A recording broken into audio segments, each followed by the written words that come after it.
Hey guys, this is Andrei, a certified translator and a real estate concierge. Today we have just a quick clip about utilities and specifically how to pay them. After you've bought a property, you have to hit at least 4 contracts. There would be general utilities, electricity, sometimes gas, internet, and water contract. Each of these contracts, plus the heating sometimes, plus the residential community, which replaces the general utilities with the RSC, the utility company. So it all sounds a bit complicated. It all may have certain wrinkles that we will avoid in this video. It's just about how you contract them and how you pay them. It's kind of surprising that some foreign people go for a purchase of their own premises without any side help, without any annoying real estate concierges, to realize that their monthly bills are not subsidized by the state and they have to pay them without a discount. But this is one of the wrinkles that you just discover on the way. So generally there are 4 contracts, and first you do the utilities like water, electricity and gas. All this has to go to the utility company called RSC. I'll put abbreviation here. The place registers you as a new tenant, and you have normally, unless you're married to a Belarusian or you have permanent residency, you don't have a utility registration and you don't have state subsidy for the bills. You're paying it 100%. The good part is we're moving towards everybody paying 100%, so it shouldn't put you off too much. You just should consider buying a super huge place, because heating it up with gas and stuff will be kind of costly at this current moment.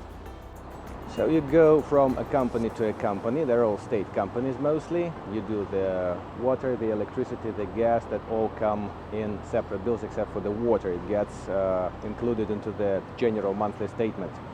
And after all that is done, I would recommend to leave the internet for your tenants if you're going to rent out the place, or of course visit the telecom company for your own contract. The utility company or the residential community is going to issue your monthly bills. There is an option to put it online, to get it via email. They will ask for your email. That's a little separate notice asking them to do that officially. And then monthly, between 10th and 25 days of the next month, like between 10th and 25th of April, March bills will come out and will have to be paid. When you go through the acceptance of your flat, of course you go through all the meters and figure out the mathematics with the previous owner. So ideally we understand that all your bills have been paid by now. You have to check your current water meter readings, put them into the payment system of any online bank, and of course we assume that you're a smart guy, you have a local bank by now, because a foreign bank, I think they're now allowed to pay online for the utilities, but I wouldn't really judge about that. So I'm doing that online. I'll put some screenshots here. And that's how you go, bill by bill. You pay the monthly statement with water readings that you've put in. You pay the electricity separately, according to the readings that you've put in. The heating, I think, is included into the general monthly statement, monthly bill. Most likely I haven't heard of it paid separately. And so you pay for the internet using a dedicated app to track the traffic, or just going on the knowledge of how much your monthly plan is and topping that much to the account.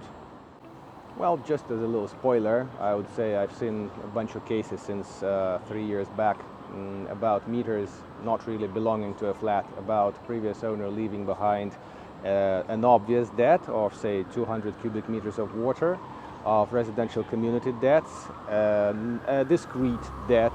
Agents and everything checked the meters, but there was a mounting debt, which came as a shock to the new owner, as 20 cubic meters of hot water unpaid, although he was very German in this respect.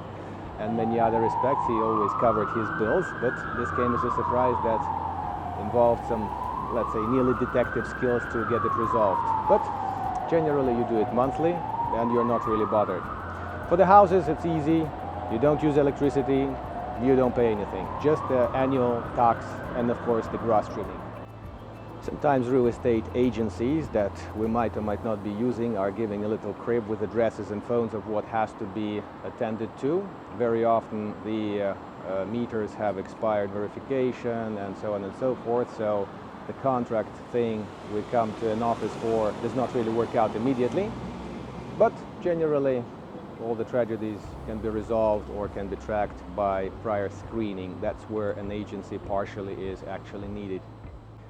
And the last bit of a real estate concierge thing, sometimes when I'm dragging people through these offices, and we normally succeed within 2 or 3 hours. Yesterday with my American we hit 5 contracts in basically 3 hours. And if you're buying some heritage place, there's another little obligation paper to sign, like you're not gonna ruin it or distort its historic heritage outlook and things like that. So when I'm going there, when I'm guiding my folks through these places, I often leave my number as a translator. People from the agencies call me and say, well, buddies, you have outstanding debt, you have this, you have that, please attend to it. And since 99% of my customers, we part friendly, in a friendly way, I normally pass this information so that somebody could follow up and resolve the matter. Generally, guys, this would be about it. So if you need a capable assistant, an advanced translator, a real estate concierge is at your service. You're free to follow my links, my social networks down below in the description. Donation links are there as well. Please put whatever subjects you would like enlightened next time, and I'll try to make a good clip for your infotainment, for your education. Hopefully for you to make up your mind whether or not you wish to land on this side of the curtain for your happy retirement or your teleworking or your whatever. This was Andrei from Minsk. See you here at some point. Cheers.